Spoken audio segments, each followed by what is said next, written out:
ভাই 12 এর পর কি নিয়ে পড়াশোনা করলে আমার কেরিয়ার হবে এটা ডিসাইড করতে না অনেক পরিশ্রম লাগে। প্রথমত আমি এটাই জানি না যে আমি কি নিয়ে পড়তে পারবো।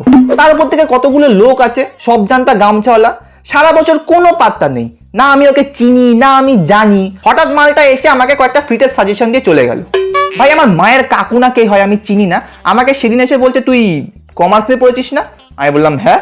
বলছে তুই গ্লোবাল ম্যাকোনমিক্স নিয়ে পড়াশোনা কর, ফিউচারে অনেক স্কোপ আছে, বিদেশ ফিদেশ ঘুরতে পারবি। আমি মাকে বললাম আমি পড়লে এটাই পড়বো, কারণ ভাই আমার বিদেশ ঘোরার খুব শখ। আমি 4-5টা কলেজে এই কোর্সটা নিয়ে খোঁজা শুরু করে দিয়েছি, পরে গিয়ে জানলাম এই কোর্সটা এক্সিস্টই করে না। তো ভাই আমি যেটা বুঝলাম 12 এর পর তোমার কোন কলেজে কোন কোর্সটা করা উচিত সেটা নিজে খুব চিন্তা ভাবনা করে সিদ্ধান্ত নিতে হয়। আর সেখানে যদি কোনো এক্সপার্ট তোমাকে হেল্প করে সেটা আরো বেস্ট হয়। যেমন ধরো সাকসেস হাব বলে একটা অর্গানাইজেশন আছে যারা তোমাকে হেল্প করবে তুমি কি কেরিয়ার চুজ করতে পারো এবং তোমার কেরিয়ারের জন্য কোন কোন কলেজগুলো বেস্ট হবে। তারা আইএসও সার্টিফাইড একটা এডুকেশন অর্গানাইজেশন যারা 11 বছর ধরে এখন অবধি এই ফিল্ডে কাজ করে যাচ্ছে। তো তারা তো ভাই মায়ের কাকুর থেকে ভালো সাজেশন দেবে তোমাকে।